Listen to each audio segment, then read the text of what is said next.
Creating awareness around your masculine and feminine energies and bringing them into a state of balance doesn't have to be something overwhelming or difficult.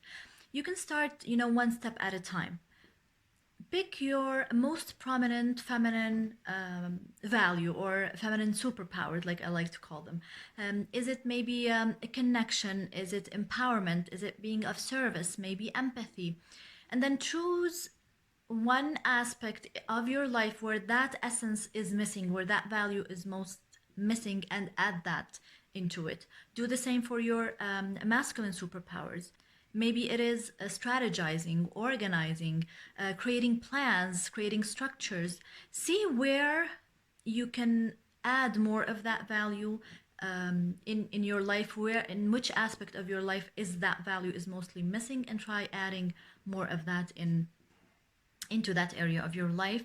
And this is going to help you to create more awareness around your superpowers. It's going to give you the chance to learn more about your own masculine and feminine superpowers and how they express, because it's really different for every woman. It's unique for each and every woman how our own superpowers express. Although there are general values, general aspects of our feminine energy, but in application, in expression of these superpowers, it is really unique for each and every woman.